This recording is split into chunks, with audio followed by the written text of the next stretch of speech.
رحم اللہ من قرأ الفاتحہ.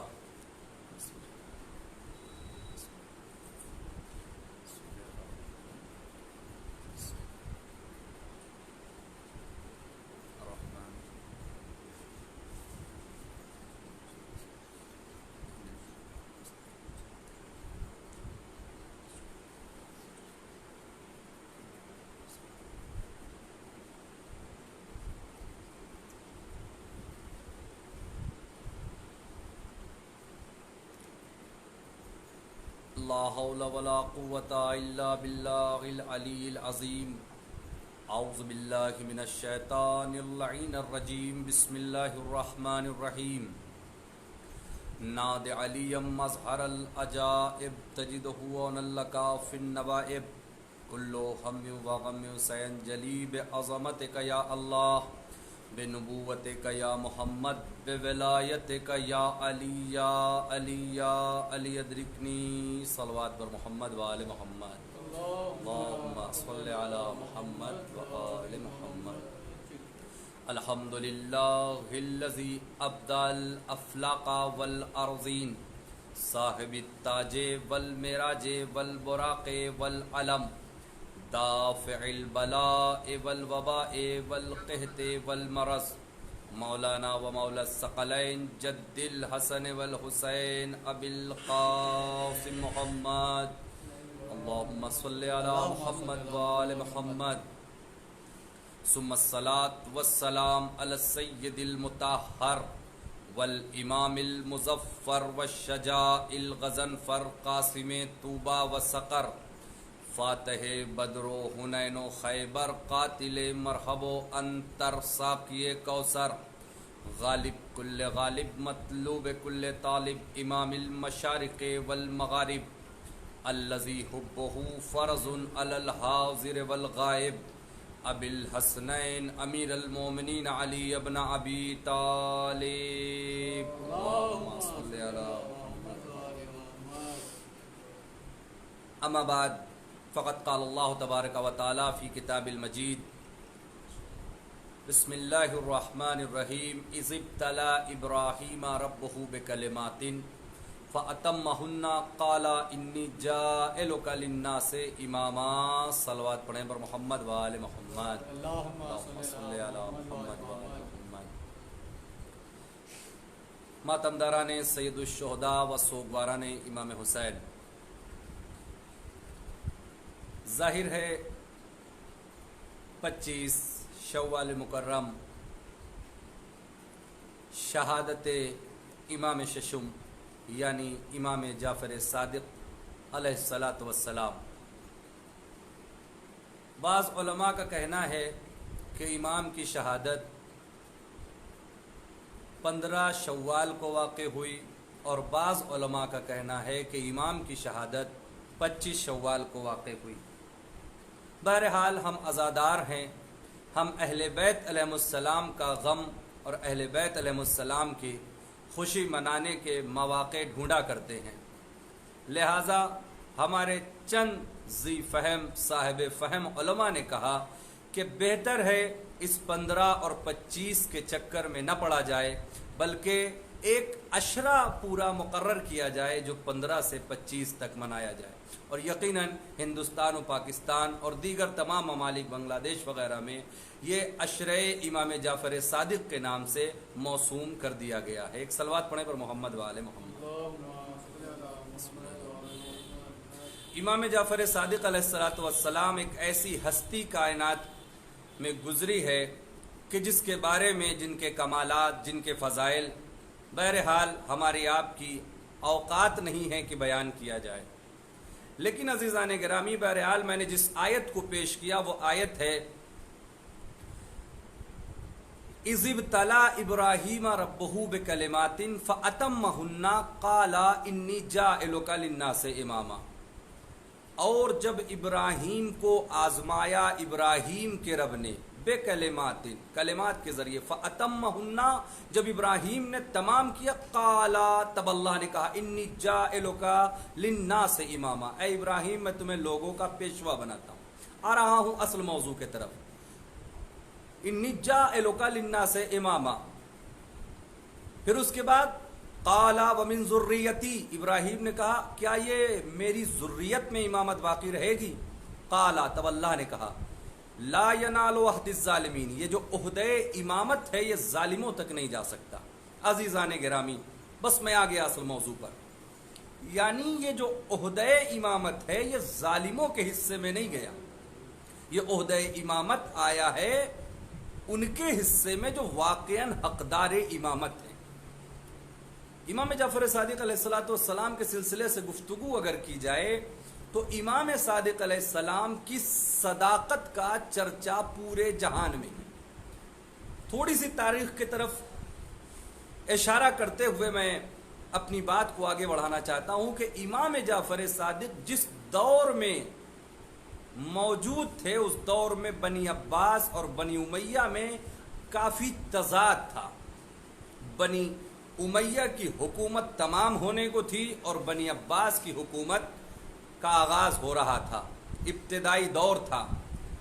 اسی دور میں مولا کو ایسا موقع فراہم ہوا کہ مولا نے علوم کے دریا بہا دیے، علم کے سمندر بہا دیے اور اتنے شاگرد پیدا کر دیے کہ پوری دنیا میں آج علم کا بول بالا نظر آ رہا ہے۔ ایک صلوات پڑھیں پر محمد وآل محمد۔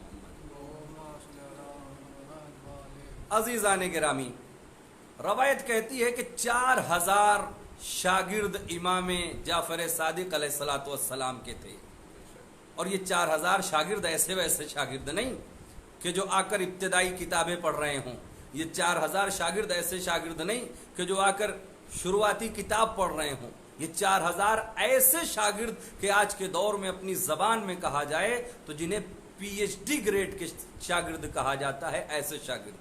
آپ کہیں گے کوئی مثال دیجئے، عزیزان گرامی اس کی مثال یہ ہے کہ اہل بیت علیہ السلام کے در سے منسوب ہونے والا ادنا سا غلام بھی اتنا علم رکھتا ہے کہ پوری جہان کو اپنی تعلیم سے آراستہ اور پیراستہ کر سکتا ہے۔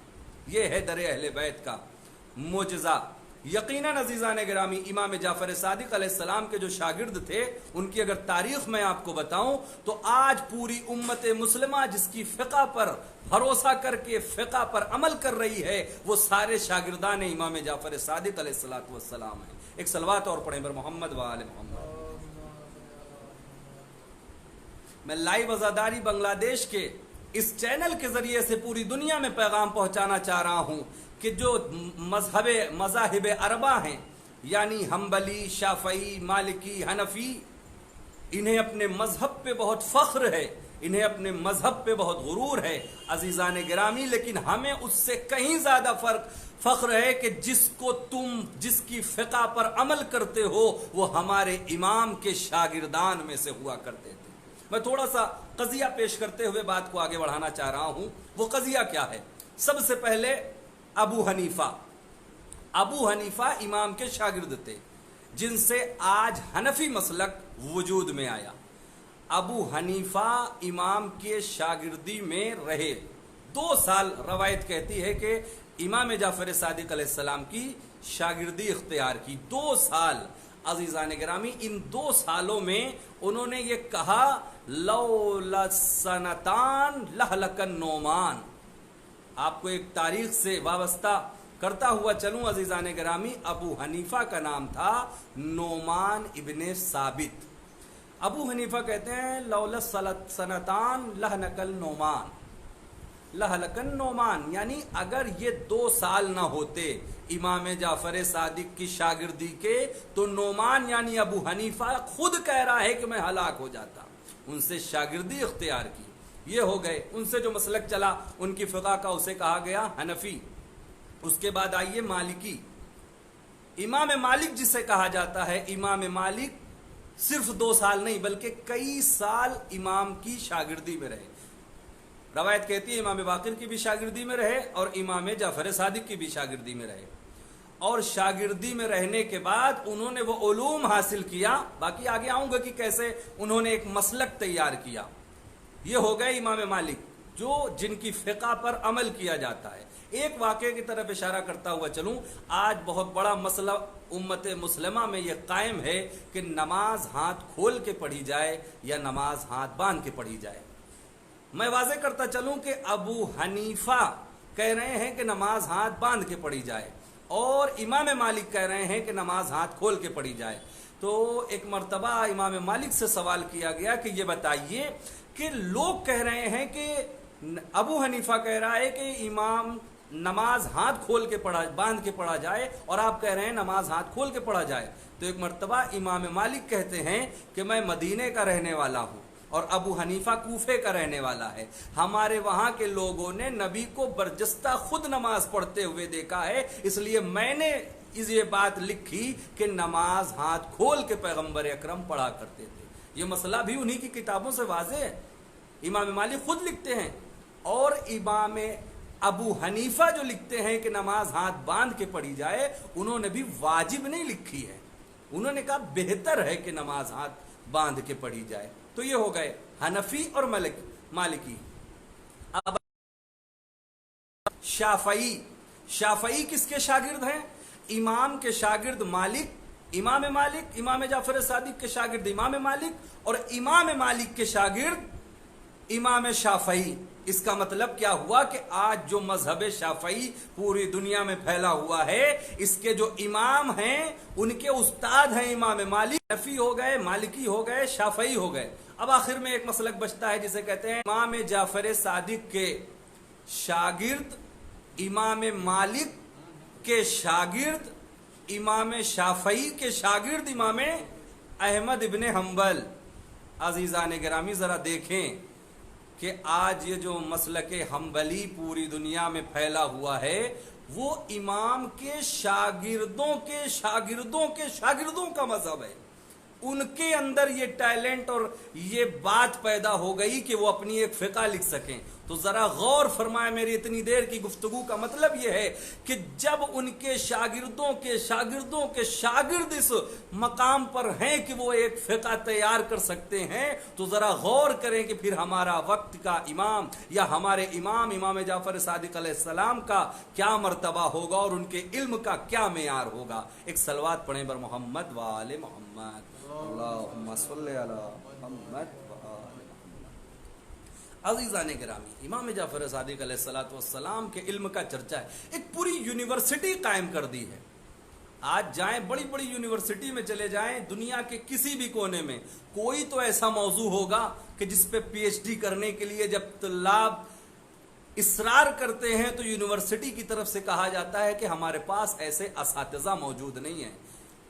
ہزاروں کی تعداد میں اساتذہ ہوتے ہیں، لیکن کوئی بھی ایسا موضوع آ جائے ٹف تو لوگ کہتے ہیں کہ ہمارے پاس اس کے لیے اساتذہ نہیں ہے، لہٰذا آپ کوئی موضوع انتخاب کریں پی ایچ ڈی کے لیے، دوسرا موضوع۔ لیکن واحد وہ ہستی امام جعفر صادق علیہ السلام کی تھی کہ جنہوں نے اپنے دم پر اکیلے استاد رہے اور دنیا کا کوئی بھی انسان کسی بھی زبان میں کسی بھی مسلک کا کسی بھی موضوع کو لے کے آیا ہے تو امام نے اسے پڑھایا ہے۔ اس کا مطلب امام کے اندر علم بہت زیادہ تھا اور سیکھنے والے کم رہے ہیں۔ یہ ہے مسئلہ امام جعفر صادق علیہ السلام کے علم کا۔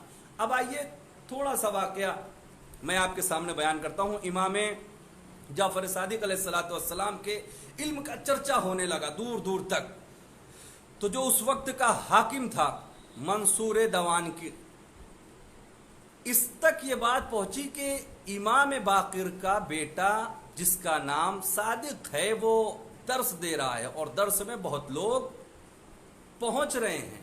عزیزان گرامی، اس نے کہا امام تک یہ خبر پہنچا دو باقر کے بیٹے تک کہ آج وقت کا امیر تمہارے درس میں شریک ہوگا۔ امام کو یہ اطلاع لوگوں نے دی۔ امام نے کہا منصور دوانکی درس میں آئے گا، کیا مطلب ہے؟ منصور دوانکی بتائے ہوئے موقع کے اعتبار سے پہنچا۔ امام درس دے رہے تھے، روایت کہتی ہے۔ میں یہیں پر اپنی ایک بات عرض کر دوں کہ جتنی بھی باتیں میں اس بنگلہ دیش کی لائیو عزاداری بنگلہ دیش کی چینل سے میں بیان کر رہا ہوں، اگر کسی کو کسی بات پہ اعتراض ہے تو وہ مجھ سے سوال کر سکتا ہے کہ آپ نے یہ روایت یا یہ بات کہاں سے پڑھی۔ عزیزان گرامی، منصور دوانکی آیا، امام درس دے رہے ہیں، امام نے منصور دوانکی کو آتے دیکھا، اپنا رخ موڑ لیا، دائیں طرف رخ کر کے درس دینے لگے۔ اب دائیں طرف درس دینے لگے، منصور دوانکی اٹھا، دائیں طرف بیٹھ گیا، امام نے رخ موڑا، بائیں طرف درس دینے لگے۔ جب ادھر درس دینے لگے تو منصور دوانکی جو یہ اس فکر کے ساتھ آیا تھا کہ ایسا ہوگا کہ جب میں جاؤں گا تو سب کھڑے ہو جائیں گے، ہمارا احترام کیا جائے گا، ایسا کچھ نہیں ہوا۔ اسے غصہ آیا، کھڑا ہو کے کہتا ہے کہ تم جانتے ہو کہ میں تمہارا امیر ہوں۔ ایک مرتبہ روایت کہتی ہے کہ میرا مولا امام جعفر صادق علیہ السلام مسکرا کے کہا کہ اے منصور دوانکی، کان کھول کے سن لے کہ ہم اہل بیت سوائے پروردگار کو کے کسی کو اپنا امیر نہیں مانتے۔ ایک صلوات پڑھیں بر محمد وآل محمد۔ تو عزیزان گرامی یہ مسئلہ ہے۔ ایک بات عرض کر دوں عزیزان گرامی کہ جہاں علم ہوتا ہے وہاں حکومت سے ٹکرانے کا جذبہ بھی ہوتا ہے، اور اہل بیت علیہ السلام نے اپنے علم کے بنا پہ حکومتوں کو جھکانا سیکھا ہے، لیکن کبھی حکومتوں کے آگے جھکنا نہیں سیکھا۔ اور وہی جذبہ آج ہمارے قوم و ملت کے، قوم تشیع کے جوانوں کے دلوں میں ہونا چاہیے کہ ہمیں اپنے علم کے آگے دنیا کو اور حکومت کو جھکا دینا چاہیے، ہمیں کبھی ان کے آگے سر نہیں جھکانا چاہیے، حق کا پرچم ہمیشہ لہرانا چاہیے۔ عزیزان گرامی، ابھی دیکھیں آپ امام کے چاہنے والوں کا جذبہ، امام کے چاہنے والوں کا حوصلہ کیا ہوتا ہے۔ عزیزان، توجہ کی گزارش ہے، آپ دیکھیں، آپ آج بہت ادھر 2-4-6 روز سے ایک شخص ہے کہ جس نے جناب سیدہ کے شان میں گستاخی کی اور کہا کہ معاذ اللہ وہ حق پر نہیں تھی، اس کو منہ توڑ جواب دیا گیا ہمارے قوم کے علماء نے، اور اسی کے ساتھ ساتھ اہل سنت والجماعت کے بھی انصاف پسند علماء نے اس کو منہ توڑ جواب دیا۔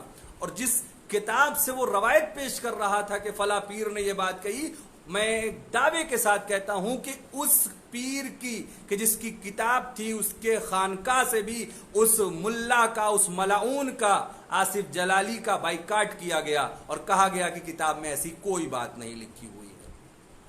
بہرحال تو اس کا مطلب ہماری قوم سوئی ہوئی نہیں ہے، ہماری قوم بیدار قوم ہے، اور یقیناً جن لوگوں نے علم کا دامن تھاما ہے یا علم کا دامن تھامنے والوں کا دامن تھاما ہے، وہ قوم کبھی نہیں سو سکتی، کبھی سو نہیں سکتی، ہمیشہ بیدار ہے۔ عزیزان گرامی، بہرحال امام جعفر صادق علیہ السلام درس دے رہے ہیں، اس نے کہا کہ تمہیں ہماری دشمنی بہت مہنگی پڑے گی۔ امام نے مسکرا کے کہا کہ تم دنیا میں لوگوں کے سامنے سرخرو ہونا چاہتے ہو اور ہم پروردگار کے سامنے آخرت میں سرخرو ہونا چاہتے ہیں۔ دیکھتے ہیں کہ تم اپنے مسئلے میں کامیاب ہوتے ہو یا ہم اپنے مسئلے میں کامیاب ہوتے ہیں۔ ایک صلوات پڑھ دیں پر محمد وآل محمد۔ تو عزیزان گرامی یہ مسئلہ ہے۔ بہرحال تو امام کی بات بڑی دور کی ہے، ان کی عظمت بڑی دور کی بات ہے، ان کی عظمت کو سمجھنا، ان کی بلندی کو سمجھنا، ان کے وقار کو سمجھنا، ان کے معیار کو سمجھنا۔ عزیزان گرامی، ان کے شاگردوں کے، ان کے خادموں کے، ان کے نوکروں کے، ان کے چاہنے والے کی عظمت کو کیا سمجھے گی دنیا۔ میں آپ کو ایک واقعہ بتاتا ہوں، آپ نے نام سنا ہے فادر آف کیمسٹری جسے جابر ابن حیان کہا جاتا ہے۔ جابر ابن حیان کی کتابوں کو پڑھنے کے بعد لوگ آج اپنے آپ میں ایک بہت بڑا فخر کا مقام سمجھتے ہیں اور بڑے عہدے پر پہنچتے ہیں۔ میں آپ کو بتاؤں، میں دلیل دے سکتا ہوں، جابر ابن حیان کی کتابوں کی عبارت اٹھا کے کبھی دیکھیے، جو قدیمی جو خطی نسخے ہیں، کتاب جب شروع ہوتی ہے تو انتصاب لکھا جاتا ہے، اور انتصاب میں لکھنے والا وہ بات لکھتا ہے کہ جہاں سے اس نے حصول کیا ہے، یا یہ لکھنا ہے جو مجھے، یا میں جو لکھ رہا ہوں یہ کس کے حوالے۔ جابر ابن حیان کی کتابوں کا انتصاب اٹھا کے دیکھو بڑی بڑی یونیورسٹی سے، کہ جابر ابن حیان نے انتصاب میں کیا لکھا ہے. میں عرض کرتا ہوں کیا لکھا ہے. جابر ابن حیان نے لکھا کہ جو کچھ بھی میرے سینے میں علم ہے یہ سب خیرات ہے امام صادق علیہ السلام کی, اور یہ میں نے جو بھی کتابیں لکھی ہیں سب کا میں اصل مستحق سمجھتا ہوں امام جعفر صادق علیہ السلام کو, کہ جن کی بدولت آج میں لکھنا اور بولنا سیکھ گیا. ایک صلوات پڑھیں پر محمد و آل محمد. یہ ہے عظمت اہل بیت علیہ السلام کی, یہ ہے عظمت ہمارے امام کی, یہ ہے عظمت ہمارے آقا اور مولا کی. یقیناً عزیزان گرامی یہ خاندان ہی ایسا ہے کہ یہاں جب جو جیسے آیا تب اس کو عطا کیا گیا. تو امام جعفر صادق علیہ السلام کی ایک بہترین شخصیت ہے کہ ہم آپ یہ نہیں کہہ سکتے کہ ہم 1 گھنٹے کی تقریر میں ان کی حیات طیبہ پر روشنی ڈالیں. عزیزان گرامی ان کی حیات طیبہ تو خود پر نور ہے, ہم اور آپ ان کا ذکر کر کے اپنی قبر میں نور اور اپنی زندگی میں نورانیت پیدا کرتے. یہ ہے مرتبہ اہل بیت کا. لہٰذا اب آئیے اصل موضوع پر آتا ہوں, بہت جلدی اپنی بات کو تمام کرنا ہے. کہ اہل بیت علیہ السلام کے ماننے والے ہم ہیں, لیکن کہیں نہ کہیں ہمارے اندر کمی ہے کہ ہم اور آپ اہل بیت کو ویسے نہیں مان پا رہے ہیں جیسے ماننے کا حق ہے.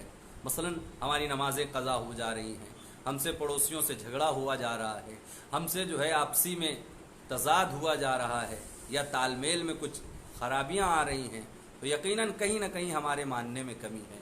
عزیزان محترم اس بات پہ ہمیں غور کرنا ہے کہ ہم اہل بیت علیہ السلام کے ماننے اور اس فقہ کے ماننے والے ہیں جس کو فقہ جعفری کہتے ہیں. ہم نے ابھی 4 مذہبوں کے نام بتائے, حنفی, مالکی, شافعی, حنبلی. ان سب کے جو لیڈر ہیں وہ ہمارے امام کے شاگرد ہیں, اور ہمارے مذہب کو ہم کو جعفری کہا جاتا ہے. لیکن میں آپ کو بتا دوں کہ کسی تک غلط میسج نہ پہنچ جائے, ہمارے مذہب کے جو سید و سردار و آقا و مولا ہیں وہ ہیں رسول خدا صلی اللہ علیہ وآلہ وسلم. ہمارے مکتب فکر کو جعفری کہا جاتا ہے کیونکہ امام کو سب سے زیادہ موقع ملا, اور انہوں نے علوم اہل بیت کے سمندر کو ایسا وجدان دیا کہ پوری دنیا آج تک استفادہ کر رہی ہے. لیکن ہمیں غور کرنا ہے. میں اس چینل کے ذریعے اپنے قوم کے نوجوانوں کو پیغام دینا چاہ رہا ہوں, ہماری فکروں کو توڑا جا رہا ہے اور ہمیں یہ کہہ کے کمزور کیا جا رہا ہے کہ فالتو محنت کرنے سے فائدہ نہیں ہے. لہٰذا میں اپنے قوم کے نوجوانوں کو ایک میسج دینا چاہتا ہوں کہ یہ سوچ کے اپنے آپ کو خاموش کر کے نہ بٹھا دیں کہ زمانہ خراب ہے, تمہیں کاٹ دیا جائے گا, تمہارا نام ہٹا دیا جائے گا, تمہیں بڑی پوسٹ نہیں ملے گی, تمہیں بڑا عہدہ نہیں ملے گا. ایسا مت سوچیں. یہ ایک فکر ہے جو انسان کو بیمار کر رہی ہے. آپ یقیناً اہل بیت علیہ السلام سے سیکھیں. اہل بیت علیہ السلام نے کہا ہے اتنا علم حاصل کرو, اتنا علم حاصل کرو کہ دنیا تمہارے آگے سر جھکانے پر مجبور ہو جائے. اور اہل بیت نے اس کا بہترین نمونہ پیش کیا ہے. غصب کیا گیا حق علی کو, خلافت کو غصب کیا گیا, تخت پہ غاصبین بیٹھ گئے, لیکن اس کے بعد کیا ہوا؟ جب بھی کوئی مسئلہ پیش آیا, پیچیدہ مسئلہ, لوگ آ گئے مولا کائنات کے دروازے پر, دستک دی, سر جھکایا, مسئلہ حل کرایا اپنا. اس کا مطلب جہاں علم ہوتا ہے تو دنیا والوں کو سر جھکانا ہی پڑتا ہے اس کے آگے. ایک صلوات پڑھیں پر محمد اللہم صلی علی محمد وآلہ. تو عزیزان گرامی یہ ہے. لہٰذا میں اپنی قوم کو میسج دے رہا ہوں, بہت جلدی میں اپنی بات تمام کرنا چاہ رہا ہوں. اپنی قوم کو میسج دے رہا ہوں, اپنے قوم کو یہ بتانا چاہ رہا ہوں کہ دیکھو دنیا والوں, اہل بیت علیہ السلام کا ایک ایک فرد اپنے آپ میں ایک عظیم مرتبہ لیے ہوئے ہے. لہٰذا قوم کے تمام لوگ آج جو سوشل میڈیا سے جڑے ہوئے ہیں وہ سوشل میڈیا کا استعمال کریں, ہمارے علماء نے کہا ہے, لیکن اس بات کا غور کریں کہ جب تک آپ سوشل میڈیا کا استعمال کر رہے ہیں تب تک استعمال کرنا صحیح ہے, لیکن اگر سوشل میڈیا آپ کو استعمال کرنے لگا تو یقیناً پھر اس دن سے آپ بیک ہو رہے ہیں، واپس جا رہے ہیں۔ اپنے فائدے کے لیے سوشل میڈیا کا استعمال کریں، وقت کی بربادی کے لیے سوشل میڈیا استعمال نہ کریں۔ اپنے پیغامات دینے کے لیے سوشل میڈیا کا استعمال کریں، اپنے دن و رات برباد کرنے کے لیے سوشل میڈیا کا استعمال نہ کریں۔ عزیزان گرامی، آپ اللہ کی بہترین مخلوق ہیں اور ایسے کاموں کو انجام دیں کہ جس سے دوسروں کو فائدہ ہو، اور پروردگار نہیں پسند کرتا اس انسان کو کہ جو اپنا وقت برباد کرے۔ اپنے وقت کو استعمال کریں دوسروں کے مفاد کے لیے، اپنے فائدے کے لیے، آخرت کے لیے، دوسروں کی مدد کے لیے۔ عزیزان گرامی، یہی اہل بیت علیہ السلام کا اور یہی علماء کرام کا بیان ہے، لہٰذا ہمیں غور کرنا چاہیے اس بات پہ۔ آج عزیزان گرامی وہ تاریخ ہے کہ جس میں وہ امام رخصت ہوا ہے۔ میں نے ابتدا میں کہا کہ 2 روایتیں ہیں، ایک 15 تاریخ شوال کی اور ایک 25 تاریخ، یعنی 15 اور 25، یہ 2 تاریخیں ہیں کہ جس میں امام کی شہادت کی روایت لکھی گئی، اور علماء نے کہا کہ بہتر ہے کہ 15 سے 25 تک ہم عشرہ امام جعفر صادق علیہ السلام منائیں۔ عزیزان، آج وہ تاریخ ہے کہ جس میں ہمارا امام ہم سے رخصت ہوا۔ عزیزان گرامی، انصاف سے بتائیے، میں اس آخری بات کو کہہ کے میں اپنی بات تمام کرنا چاہ رہا ہوں، انصاف سے بتائیے عزیزان گرامی کہ جو ہماری زندگی کا مقصد تھا، کیا ہم اپنے اس مقصد پر باقی ہیں؟ کبھی اکیلے میں سوچئے کہ کیا پروردگار نے جو احکام ہمیں بتائے ہیں یا جو حکم دیا ہے اہل بیت علیہ السلام نے، کیا اس پہ ہم کھرے اتر رہے ہیں؟ اگر اس پہ ہم باقی ہیں، قائم ہیں، تو یقیناً ہماری زندگی کامیاب۔ اور اگر ہم صرف دعوی زبانی اور دعوی لسانی کر رہے ہیں کہ ہم اہل بیت کے چاہنے والے ہیں، یقیناً ہم اہل بیت کے حقیقی چاہنے والے نہیں ہیں۔ کیوں نہیں ہیں؟ کیونکہ اگر ہم اہل بیت کے چاہنے والے ہوتے تو ان کی زندگی کے مطابق اپنی زندگی گزارتے، ان کے اقوال کے مطابق اپنی زندگی گزارتے۔ لیکن عزیزان، اہل بیت علیہ السلام کے مطابق جو لوگ زندگی گزار رہے ہیں، یقیناً ان کا ذکر قیامت تک باقی رہتا ہے، اور اس کی مثال ہمارے علماء ہیں اور ہمارے وہ مجتہدین ہیں اور ہمارے قوم و ملت کے وہ نیک دل افراد ہیں کہ جو اہل بیت علیہ السلام کو اپنا سچا اور اچھا لیڈر اور پیشوا مانتے ہیں۔ اسی لیے اللہ نے کہا تھا لا ینال عہد الظالمین، یہ عہدہ امامت جو ہے وہ ظالموں تک نہیں جا سکتا۔ منصور دوانقی نے جس دن اس کو توہین لگی، اس دن سے اس نے اپنے آپ کو امام کا دشمن مقرر کر لیا۔ اور پھر آپ کو بتاؤں، ایک تاریخ کی اصلیت اور حقیقت سے آگاہ کرنا چاہ رہا ہوں۔ وہ واپس آیا، اس کے مشاورین پہنچے پیچھے، اس نے کہا کہ امام، یہ اس باقر کے بیٹے نے آج میری ہر مجمع میں توہین کی ہے۔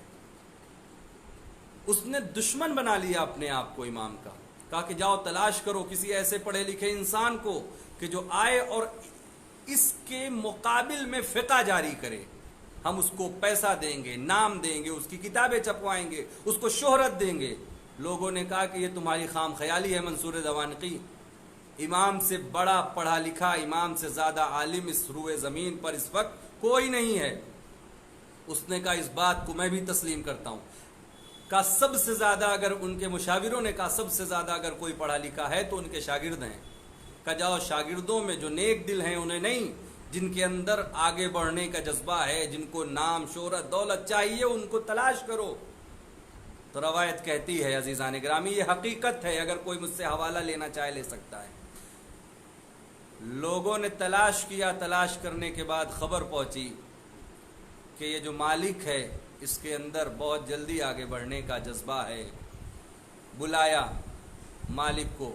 بڑے بڑے حکمران جب کسی ادنا سے انسان کو دعوت پر بلاتے ہیں تو وہ فخر محسوس کرتا ہے۔ اس نے اپنے دوستوں اور احباب کو بتایا کہ فلاں جگہ مجھے طلب کیا گیا ہے۔ بہرحال عزیزان گرامی، وہ گیا، مالک وہاں گئے، اور جانے کے بعد جب منصور دوانکی نے کہا کہ تم امام کے خلاف ایک نئی فقہ لکھو اور تمہاری کتاب میں چھپواؤں گا اور تمہاری ہی کتاب سے فیصلے ہوں گے، تمہیں قاضی قضات بنایا جائے گا، تمہیں چیف جسٹس بنایا جائے گا. جب یہ باتیں سنی، بھائی چیف جسٹس ایک ایسا عہدہ ہے کہ ہر انسان اس کے لیے قائل ہونا چاہتا ہے، اس کے باوجود مالک نے کہا کہ نہیں، جب تک امام موجود ہیں ہماری کیا بساط ہے کہ میں قلم کھولوں.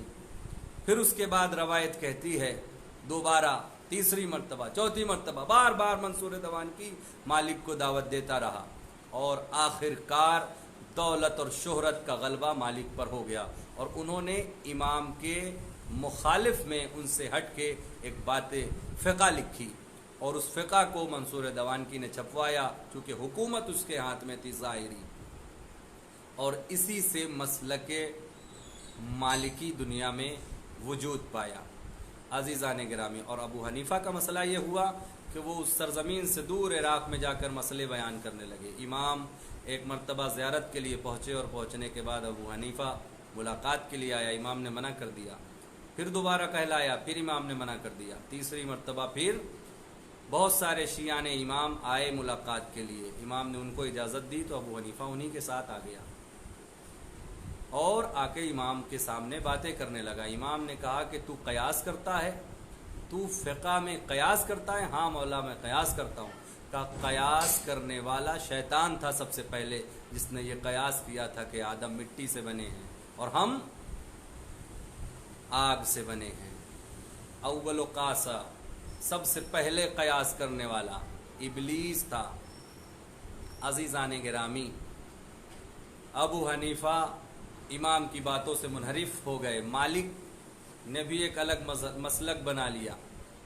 لیکن عزیزان گرامی، جو اصل ہوتا ہے وہ اصل ہوتا ہے. آج پوری دنیا میں قائم ہے جو فقہ جعفری، اس سے زیادہ، اس سے محکم دنیا کی کوئی فقہ موجود نہیں ہے. کیونکہ امام نے بہت سارے سوال کیے، امام نے بہت سارے سوال کیے ابو حنیفہ سے بھی، مالک سے بھی، اور جا کے کہا کہ مالک اور ابو حنیفہ، جو تم لکھتے ہو وہ ہماری باتیں ہوتی ہیں، لیکن جو ہم سمجھتے ہیں وہ تم نہیں سمجھ پاتے. بہرحال یہ موقع نہیں ہے کہ زیادہ تفصیل بیان کیا جائے. حکومت پرآشوب ہو گئی اور منصور دوانکی امام کے مخالفوں میں سے اور شدید مخالفوں میں سے ہو گیا. عزیزان گرامی، روایت کہتی ہے کہ امام کے گھر میں آگ لگا دی گئی. امام ششم یعنی چھٹویں امام کے گھر میں آگ لگا دی گئی. جب آگ لگی، روایت کہتی ہے کہ آج کا دور نہیں تھا کہ کسی کے گھر میں آگ لگتی ہے تو فوراً حکومت کی طرف سے آگ بجھانے کا سامان تیار کر دیا جاتا ہے. کنویں ہوا کرتے تھے اس وقت، کنویں سے پانی نکالا جا رہا ہے، آگ بجھائی جا رہی ہے. امام کے ناصرین، امام کے خادمین، امام کے نوکر سب آگ بجھا رہے ہیں. اسی اثنا میں امام صرف جلتی ہوئی آگ کو دیکھ رہے ہیں اور دیکھتے دیکھتے رو رہے ہیں، دیکھتے دیکھتے رو رہے ہیں. نئے قدم آگے جاتے ہیں، نئے قدم پیچھے آتے ہیں، نئے قدم آگے جاتے ہیں. اسی اثنا میں چند خادموں نے دیکھا اور جا کے قریب کہا، آقا نہ آپ آگ بجھا رہے ہیں اور نہ اپنی جگہ سے ہٹ رہے ہیں، ذرا بتائیے اور آپ روتے کیوں جا رہے ہیں؟ ایک مرتبہ امام جعفر صادق علیہ السلام نے کہا، آج میں اپنے گھر میں ہوں، آگ لگی ہوئی ہے، میری بیٹیاں، میری بہنیں ادھر سے ادھر جا رہی ہیں، ان کے پاس چادر بھی ہے، ان کے پاس ردا بھی ہے، لیکن اس کے باوجود میں اس منظر کو برداشت نہیں کر پا رہا ہوں. ارے ذرا کربلا کو میں سوچ کے رو رہا ہوں کہ وہاں جب خیمے جل رہے تھے تو نہ سر پہ چادر تھی. عزیزان گرامی، چادریں لوٹی جا چکی تھیں، بیویاں ادھر سے ادھر جا رہی تھیں، پتھر برسائے جا رہے تھے اور حسین کا سایہ بھی ختم ہو چکا تھا. اجرکم اللہ آزادارو. امام نے زار و قطار گریہ کیا.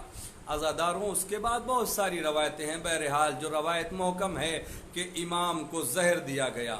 زہر دینے کے طریقوں میں اختلاف ہے عزیزان گرامی. مختصر یہ کہ امام کو زہر دیا گیا اور امام کا جو دشمن تھا وہ ظاہراً دوست بنا رہا اور عزیزان گرامی امام کو جب زہر دیا گیا تو امام کا بدن عجیب و غریب کیفیت میں ہونے لگا. روایت کہتی ہے، علامہ مجلسی بھی لکھتے ہیں کہ امام کی شہادت جب واقع ہوئی تو امام کو بہترین قسم کا کفن دیا گیا اور زیادہ سے زیادہ لوگ ان کے جنازے میں شرکت کر رہے تھے. لیکن ایک بات سمجھ میں نہیں آتی عزاداروں کہ جب امام کو قیمتی کفن دیا جا رہا ہوگا تو کیا کربلا کی یاد نہ آئی ہوگی؟ کیا امام کربلا کو یاد کر کے نہ روئے ہوں گے کہ اے میرے جد امجد، آپ کو بے گورو کفن کربلا میں پڑا رہنا پڑا اور آج مجھے قیمتی کفن دیا جا رہا ہے. لیکن عزیزان گرامی، سب سے بڑا صدمہ تو یہ ہے کہ امام وقت کا جو ہوتا ہے وہ دنیا کا عالم ہوتا ہے، آخرت کا عالم ہوتا ہے.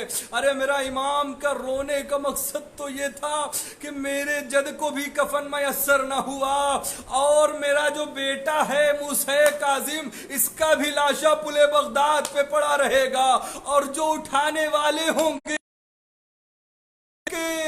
لاشا اٹھانے کا حکم دیا جائے گا. یہ دونوں مظلومیت امام کے نظر میں تھی. ادرکم اللہ عزاداروں، یہ روایت کہتی ہے اہل بیت علیہ السلام کو بہت تڑپایا گیا ہے. بس آخری بات میں عرض کر کے آپ سے رخصت لینا چاہ رہا ہوں عزیزان گرامی. امام کو شہادت سے پہلے ایک مرتبہ امام کربلا والوں کو یاد کر کے بہت رویا کرتے تھے.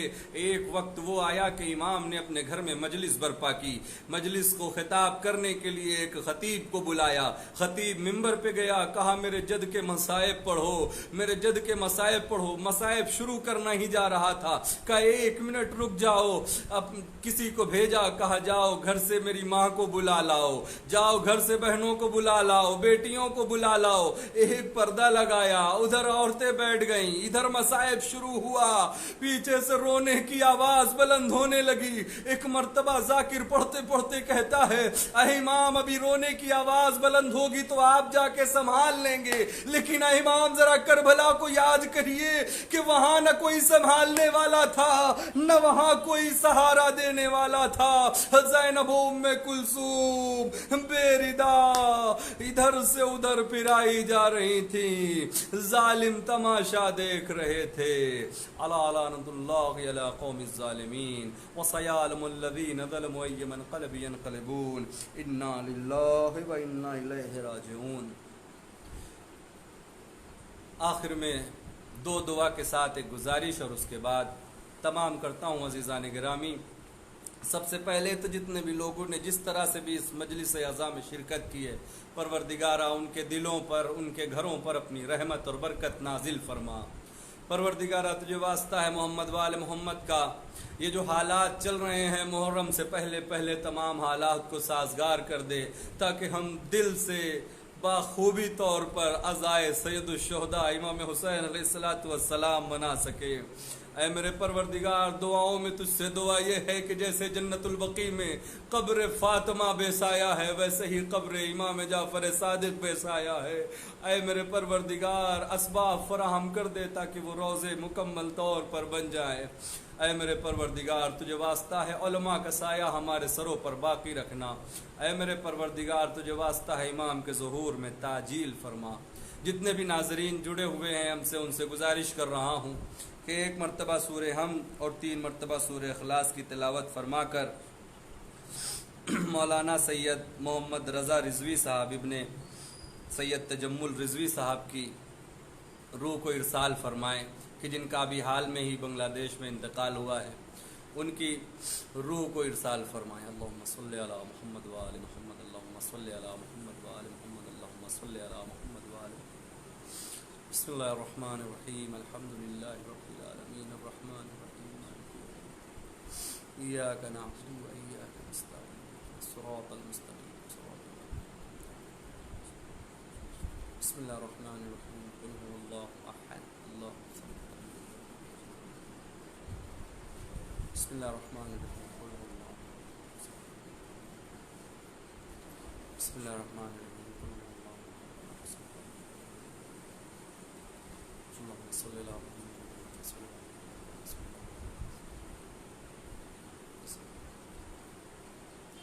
اور آخر میں لائیو عزاداری بنگلہ دیش کے تمام اراکین کا بہت بہت شکریہ ادا کرتا ہوں کہ اس بندہ حقیر کو انہوں نے ذکر اہل بیت میں شریک ہونے کا موقع فراہم کیا.